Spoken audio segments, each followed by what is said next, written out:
This is Donald Parham. You're listening to Chargers Unleashed, part of the LAFB Network. Stay jiggy. Hey, this is Chris from the second, Chargers outside linebacker, and make sure you check out Chargers Unleashed. Shout out to Chargers Unleashed, Sebastian Joseph. They know the vibes. We outside. You checking in with Mike Williams from the LA Chargers, and you're tuning in to Chargers Unleashed. You're listening to the Chargers Unleashed podcast with your host, Dan Wolkenstein and Jake Hefner.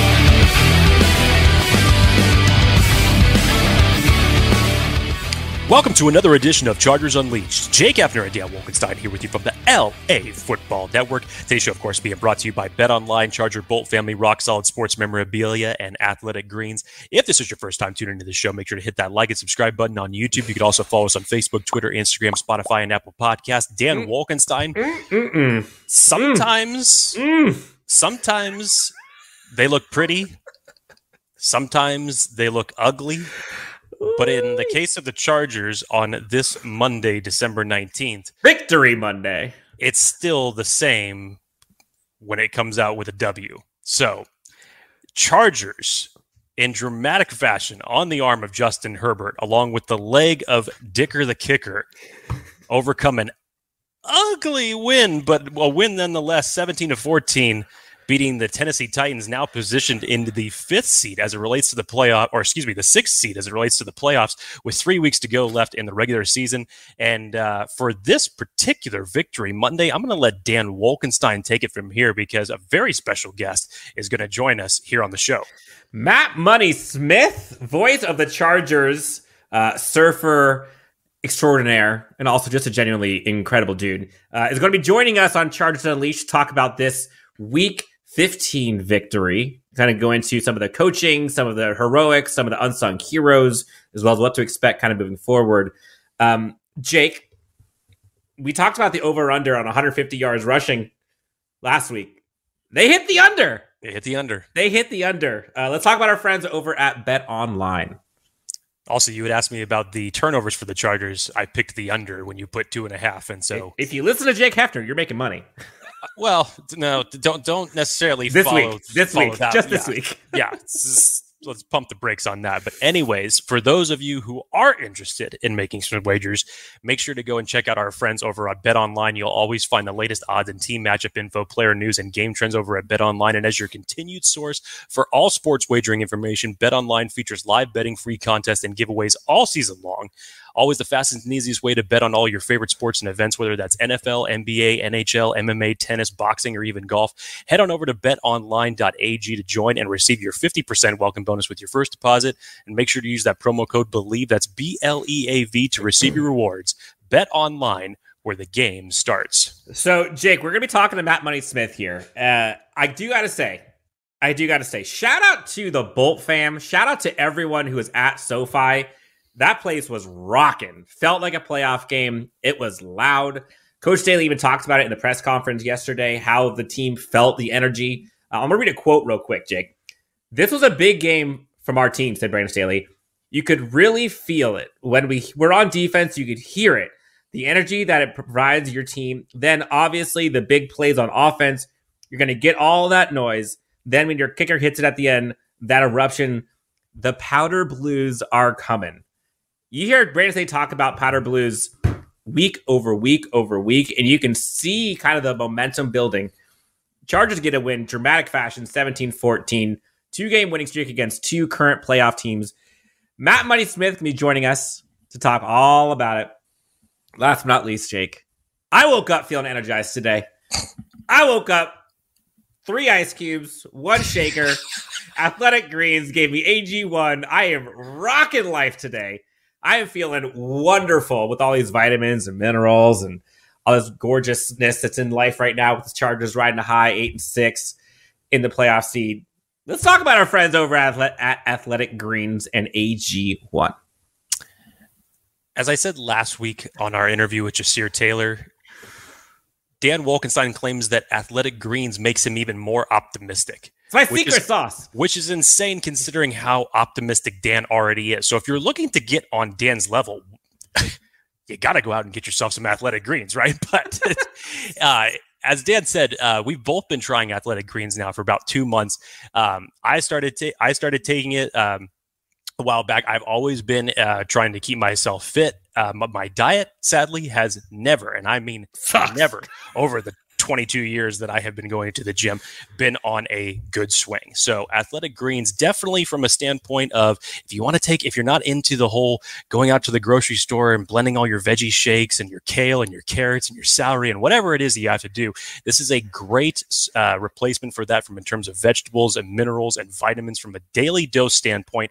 Right now, it's time to reclaim your health and arm your immune system with convenient daily nutrition. It's just one scoop of in a cup of water every day, or if you're in Dan Wolkenstein's case, there were 3 ice cubes in the shaker, but 1 scoop in the water every day. That's it. No need for a million different pills and supplements to look out for your health. To make it easy, Athletic Greens right now is going to give you a free 1-year supply of immune supporting vitamin D and 5 free travel packs with your first purchase. All you have to do is go visit athleticgreens.com/Chargers Unleashed. Again, that's athleticgreens.com/Chargers Unleashed to take ownership over your health and pick up the ultimate daily nutritional insurance. The man in the booth, Matt Money Smith, joins us next on Chargers Unleashed. We are extremely excited. We have a very special guest, money guest, if you will. Chargers win 8-6. The man in the booth calling the plays, Mr. Matt Money Smith, the man, the myth, the legend, joined us here on Chargers Unleashed after that Titans victory. We all went crazy. We all sweat a bit, but here we are. Matt, thanks for joining us. Welcome to Chargers Unleashed. Again, friend of the show. How are you? Yeah, happy to be here. Dan, Jake, what's happening? Good Victory Monday to do a pod. Yes, good Victory Monday. Look, we have all kinds of stuff we want to get into. Obviously, I'll talk about the heroics of Justin Herbert, Dicker the kicker, talk about some of the coaching assessment so far these last couple of weeks. Obviously, get into maybe some of the struggles that we've seen on offense, as well as some of the unsung heroes. But, Matt, that game yesterday, I was there live.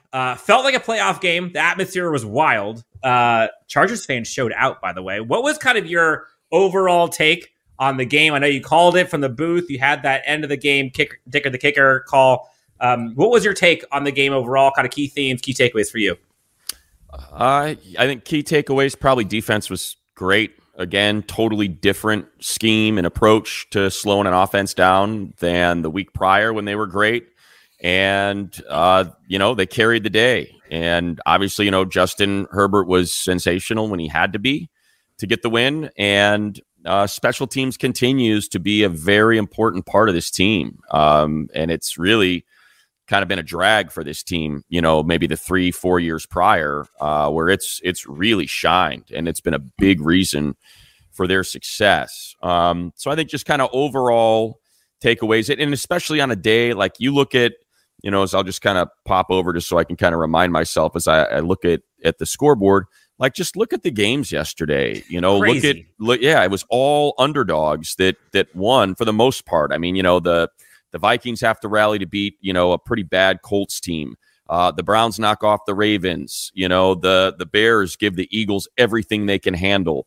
The Lions knock off the Jets, who mismanaged the clock at the end of that thing. The Panthers, needed to win out to make the playoffs. They lose at home to the Steelers. I mean, it was just one. Chiefs needed overtime.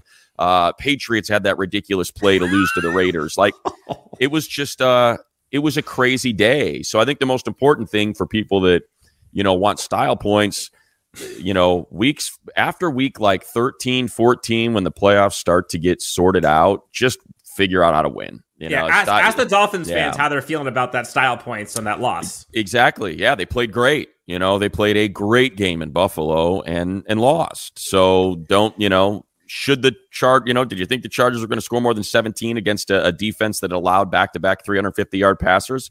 Yeah, but, the game was what it was, and they got the W. Matt, you had mentioned at the top of your takeaways there, just as far as the defense goes. Obviously, we've seen a big-time resurgence from this defense over the last 2 weeks against Miami and Tennessee. And doing this a lot, obviously, without Derwin James. 2 weeks ago, they were very unmanned when it came to certain players being out. What have you seen, just if you took it from a microcosm of these 2 weeks with this defensive unit as opposed to, earlier in the season, the way that this team was playing defense? What is it that you've seen change with Coach Hill or Coach Staley's philosophy with this defensive scheme that they're drawing up? I think they're just more aggressive. And I don't mean that necessarily from like they're blitzing more or anything like that. It feels, you've heard Coach Staley say it repeatedly. They're connected. And I think, that's perhaps press man from the secondary. So you can maybe give the front line an extra beat to get home now instead of playing soft and allowing a lot of those underneath completions. So I think connected is the key word. You hear that a lot from football people. And, are all three levels of your defense playing in concert with one another, which typically leads to success. And I think you saw that quite a bit yesterday. Even though Derrick Henry gets out of that game with over 100 yards and a touchdown, what you saw was, fight from the D-line to not let them get a big head of steam. They set the edges. And then next, line of defense, linebackers played really well. Kenneth Murray, Drew Tranquil tackled. Their run fits were great. And then you get to the secondary, and there was nothing available downfield. Like Ryan Tannehill had nothing. So everything was underneath. Everything was just a slog, and it was going to be tough to continue, and they couldn't convert on third down. So, you're talking about a team that was, I think, 1 for 8 on third down going into that final drive when they softened up a little bit and wanted them to, perhaps, just make sure you don't let any explosive plays get over your head or let Derrick Henry break one.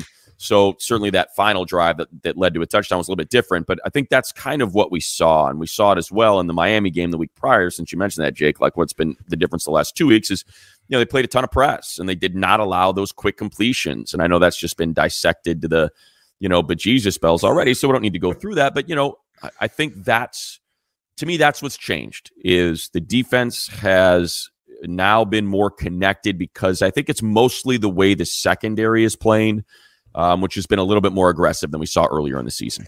It's interesting you mentioned kind of like those themes for the defense, because Brandon Staley, in the press conference yesterday, I'm pulling it up, there's a quote when he was asked about what the run defense did well versus the Titans. He mentioned knockback, edges, second level, and swarm, tackling well, no catastrophic misses. They were coming to hit Derrick Henry, which I think you mentioned that aggressiveness. He was talking about how like so many people just get pummeled by Derrick Henry.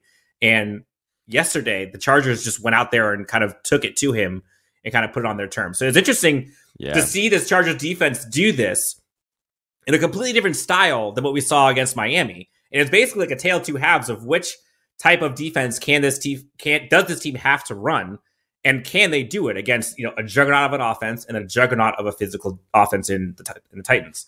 Go ahead. I was going to say, I think a key in there too was just set the edges. That's been a huge issue for this team all season, is their edges have been up. Well, I shouldn't say edges. Khalil Mack's been sensational all year. The edge. It's in the opposite edge. And I think it's, it's important to point out, look, Kyle Van Noy did not sign up to be your starting, end when he signed here. I think he figured the majority of his play was going to be in the middle of the field.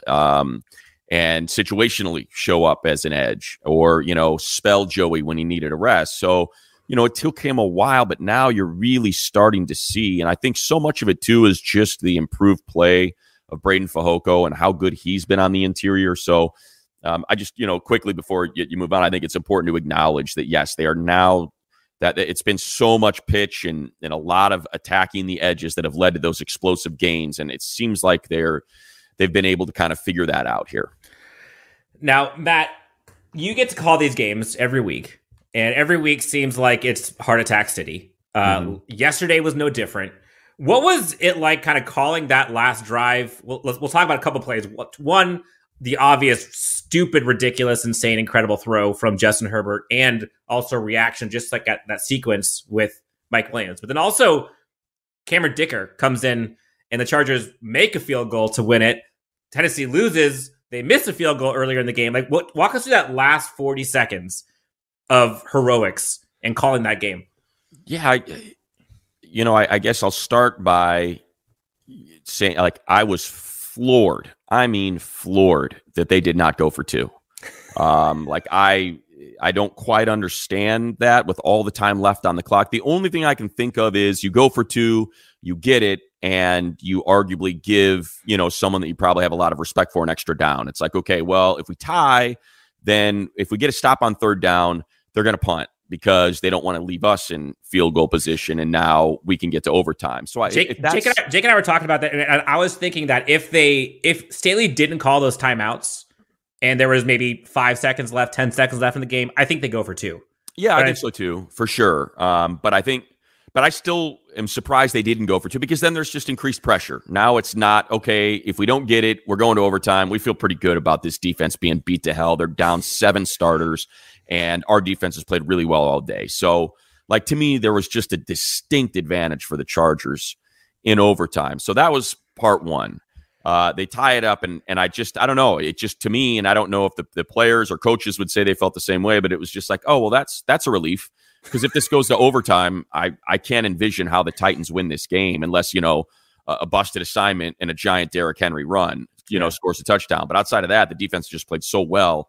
And there's been so much left on the table for the Chargers offense, where they just repeatedly after that first drive, just kind of did themselves in, whether it was a penalty or a missed connection that was wide open. Like, it was a very odd game offensively where the plays were there.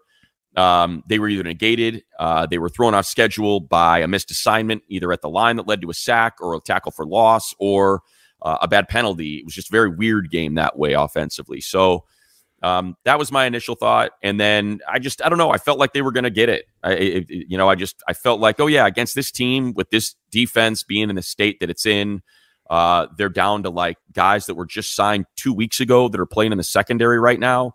So Justin Herbert and Mike and Keenan and Gerald, they should all be able to take advantage of that. And they did. And like you said, the throw was ridiculous. It's, kind of like that. How many players in the league, or how many combinations, quarterback, wide receivers combinations, can make that play in the league? And I don't know what that number is, but I can't imagine it being very high, of, just the magic that Justin and Mike have together. And then just finally, to put a button on it, you mentioned Cam Dicker. He's crazy good. Like, there's something about him that I really like, that it's, I'm fortunate to be around the team. The way he carries himself, he has got this super, and it's not manufactured. He's just this crazy, laid back, doesn't give a rip kind of guy. He just seems, you see other kickers, and I'm interpreting and, body language and stuff, but you can just kind of see there's a little bit of discomfort. I'm a specialist. I'm not really kind of, one of the guys. And that's always awkward for the specialists, and not him, man. He's just like, whatever. He'll sit at any table in the snack room. He'll just kind of do his own thing. The way he walks onto the field, the way he warms up, when I don't know if the cameras catch it, or if people can see it on TV, but just his mannerisms when he's lined up to kick, when he kicks after like that kick was 43 yards. It left his foot. He didn't even watch it go through. He just kind of turned, and like, he wasn't celebrating or anything. He just kind of turned to JK and just kind of slapped him. And he was like, all right, what's for dinner? We're going to kick off now. So let's go do that. I love him. I think they really found something with him, especially because he's a rookie, and there's something to be said about having a guy on that pay scale, as opposed to, I don't know what they're going to decide to do at the end of the year with Dustin and stuff, but, it is very beneficial to have a young kicker just to reset the salary of your kicker moving forward.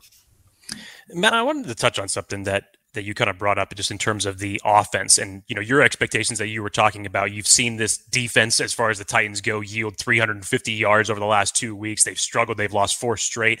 You would have thought on paper, given the injuries, that the Chargers would have been able to go out and handle their business a lot better than they did yesterday.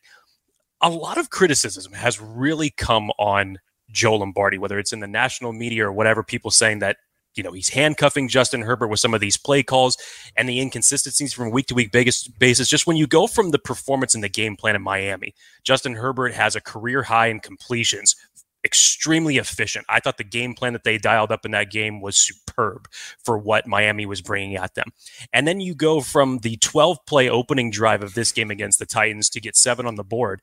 And then it just seems, for whatever reason or another, it went away from them. And especially the one that was the drive that was really stuck in my mind was the Chargers defense gets the ball back, just over 3 minutes to go. And some of that offensive sequence that was just out there, in which the Chargers had to end up punting it back to the Titans, just from what we have seen from training camp up until now, the message that we've heard about football 202, just what's your assessment of kind of what really is the goal of these offensive play calls from Joe Lombardi? Do you see a theme? Do you see what they're trying to do? Yeah, I think coach takes a lot of incoming that's probably not deserved. To me, if you go, and I watched every one of the dropbacks already from yesterday, the plays are there. Like, they're there to be made. There's availability downfield. The problem is protection. So I think that's what people fail to kind of follow is, okay, what on this check down, what was the protection situation? Look, Justin has been under duress almost every drop back, and look, Salyer's been great. He has been fantastic considering. Trey Pipkins has been solid. The problem's been the interior.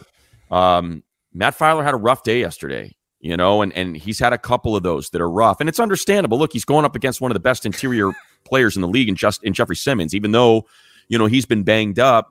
Simmons is incredible. I mean, the guy's 315 pounds and moves like a 260-pound edge. So, it's a tall task. And I think kind of what you're seeing is Justin's Herbert's willingness to stand in the pocket and deliver, as that pressure is in his face. Now, what you can't have is those deep developing routes. Unless he's going to boot every single time. And sooner or later, that just you can't do that on every play. So, he's got to take some of those short completions. I think, the one thing that you'd like to see is it's a run game that's been working, is a little bit more run, a little bit more devotion to the run. But I get it. When you have Herbert back there, it's like, well, why would we not use this? Let's just go get it, and so that part I get. But I think I'm answering your question is, and I think I mentioned it a little earlier, like those drives, they all had good drive starters. You've got a couple first downs. Like when you look at the first down totals, like it's not a bad number. When you look at the passing totals, it's not a bad number. The problem was one or two plays. And most of the time it's lack of execution. It's not bad play calling. It's just, you got to miss here. You got to drop here. You didn't quite get to the sticks here. And, a couple rough penalties, a couple holding penalties. So I think, that's the thing. And I saw, I think some people that are like, oh, well, when they run 2 minute, look how great it is. Well, yeah, but they're running 2 minutes. So teams are playing light boxes and you're getting those check downs. And then when they honor the check down, now you're getting your one-on-one. It's just the teams. It's a different defense you're facing.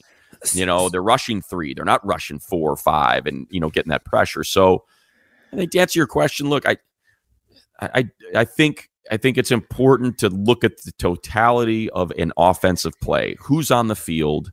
This is only the second game we've had Palmer, Keenan, and Mike. And yesterday was a really rough day for Zion and Matt Filer, for Zion Johnson and Matt Filer. There's just a butt ton of pressure in Herbert's lap from the interior almost every single snap.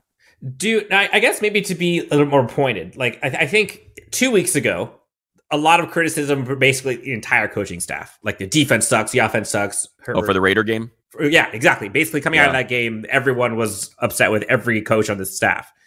Fast forward 2 weeks, I feel like now Staley is now like, everyone likes him. Ronaldo Hill, I think everyone now is kind of like, all right, cool, this defense is actually what we thought it would be.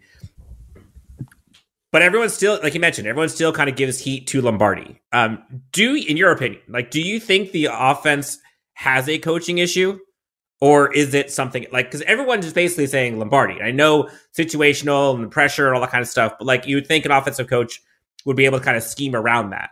Do they have could they improve in the coaching aspect there, or is this kind of out of his hands? I just don't. I think for me, I don't think it's fair. I don't think having Mike Williams, Josh Palmer, and Keenan Allen for 2 games and 15 snaps, out of 16 or out of 15 is enough, or 14 is enough. I think you need more than that. Having the offensive line issues, being down 4/5 of your offensive line in a couple of these games, being down your left tackle that you built a team around, knowing, okay, we don't have to help him like that. Like Rashawn Slater does not need to be helped. So we don't necessarily need to think about that big blocking tight end so I think you got to remember, and look, and I'm not trying to say that's an issue for Tom Telesco either. I think you go into a season and say, okay, where do we need depth? Where do we not? And so I think it's important to remember that losing Slater it was just gigantic on offense because of everything you were able to do, because your blind side is now good. You do not have to think twice about it. And I think Slater made Filer better. You know, Filer was kind of, you're able to make him a better player because he's between Slater and Lindsley now. Right. And so your entire left side of the line is locked down. You're good. Herbert can worry about what's right in front of him when he drops back. He does not have to worry about what's behind him. So that's now changed everything. You know, and because he's such a fast processor and he knows that pressure has been quite regular, the second he gets to a progression that's open, the ball's out. That's not on Lombardi. You know, that's on Justin. Like, okay, I can't go broke taking a profit. I'm going to take the 5 yards because I know that potentially there's probably something behind me coming. And I can kind of feel it because it's regularly there. So I think that's important to remember as well. You know, you're talking about a guy that's getting pressured on over 40% of his dropbacks. And when you're getting pressured 4 out of every, you know, 50, almost half of, it's like 44, 45%. You know, almost half your dropbacks, it's hard to, especially when you're coming off fractured rib cartilage that certainly had something to do with his season. Like, it's hard to stand in there and let those routes downfield develop. So I look, I'm anxious to see how these final 3 games look and hopefully the postseason. You know, the guy, like, I'm just trying to pull it up right now. I don't know exactly what the number is, but he's at 4,019 yards. Against the Colts, the Rams, you know, he's got a shot at 5,000. It's not likely, but he's got a shot. You know, he is. So what happens if he throws back-to-back 5,000 yards, even if it doesn't get to 5,000? Okay, so he gets to 4,700 yards, let's say 26 touchdowns. Like, wow, what a bad offense. You know, like, I get it. I totally get it because he is such a special player. You want to see it uncorked, and you want to see it look like it did last year and how it looked toward the back end of his rookie year. I hope Chargers fans are listening to this, Jake. Because, well, I mean, look, I get it though. I really liked the offense that Shane ran his rookie season, and right. I mean, you can see what Shane and Nick are doing in Philadelphia. So I understand that side of it. It's like, man, this thing wasn't broken. This was not broken after his rookie year. And you can imagine now you're at you know, instead of being in 202, you're in 303. Yeah. So I get that part of it. And I love Shane. And I mean, it's clear. You see what they've done with Philadelphia and the weapons they have. So that part of it I get. At the same time, I think coming off a 5,000-yard season, you know, and not having really any continuity on offense, it's a little harsh. Matt, we know that Justin Herbert obviously gets the headlines. The Chargers now sitting 8-6, technically the 6th seed with 3 weeks to go here in the regular season. Obviously, this team would not even be in this position if they did not have him. But let's talk about some guys who don't get enough attention. I think I know one that you're going to bring up. But if we talked about some of the unsung heroes of this team, whether it's on offense or defense, who would be some that would come to mind for you? Oh, there's a lot. It is. Look, it's hard to believe this team is 8-6, and I think has a legitimate shot at the 5 seed. And if everybody all of a sudden is healthy for week 1 in the wild card round, you know, and Joey Bosa's back out there and Slater's back out there, yeah, look out, because we know what it looked like through, you know, a game and a half before things got sideways. So, unsung heroes. 1, Khalil Mack, no doubt about it. You know, I think people want to see 15, 18 sacks. That's not what he does. He affects everything. You cannot run his way. So that's why I said he sets an edge. He's probably the best run defender at the edge position in the league, and that's held this year. They've run opposite him. That's where all of the leaking has come from. His pressure is what led to those sacks yesterday. The sack by Gaziano, the sack by Tranquil, the sack by Chris Rumph, all 3 of them were Khalil Mack collapsing that side and pushing Tannehill that way into that pressure. He's so good. He is so freaking good. And, you know, Coach brought it up yesterday when he was on the post game with us. You know, he just, you know, he pointed, I think DJ might have said it. He just said, you know, the box score just doesn't do him justice with what he does. So that's 1. 2, Mikey Davis has been exceptional. Just so good. This has been his best season, you know, and especially considering the challenges that J.C. Jackson was having trying to settle into this defense and get his legs under him. knowing that every time there was an issue, Davis came in and didn't miss a beat. And he's been really, really good. Got his 10th pass defense yesterday. That's a big number, man. If you're a corner and you got 10 passes defense, that is a big number for big time corners. And Drew Tranquil, he's Pro Bowler. Yeah, like Drew's a Pro Bowler, no doubt about it. He's a Pro Bowler. His run fits are great. The interception, the 4 sacks, leading the team in tackles.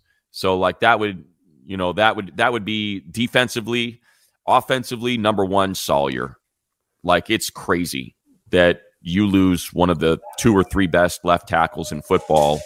You got to replace him with a 6th rounder that was supposed to be converted to a guard and was too slow and squatty and didn't have the length to play left tackle. And he's been great.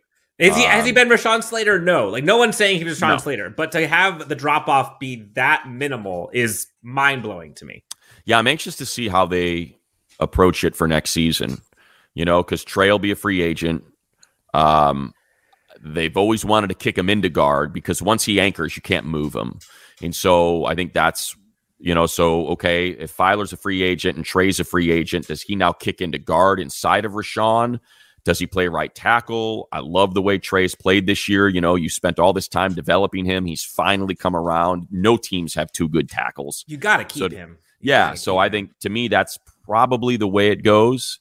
And it's nice to have Jamari as just a swing, even if Filer sticks around another year. And now, if he's not playing well, okay, we'll throw Jamari in there. If someone gets hurt, throw Jamari in, So that's been a real big one too. So Chargers are sitting at 8-6, coming down the stretch. Currently 6 seed, as you mentioned, Jake. Chargers got 3 games to go. Colts, they got the Broncos, and then they got the Rams. How do you kind of see, what do you see as kind of as you wrap up today? Going into these final 3 weeks, final stretch, is this just about Chargers doing what Chargers need to do? 100%. 100%. They absolutely have to win those 3 games. You're talking about a team that is trending in the right direction, that is getting healthy, that is taking on the, 2 13th place in the conference and 1 14th place in the conference teams. You've got to win those games. These are the playoffs, because if you win those games, I feel pretty good about Baltimore losing another game.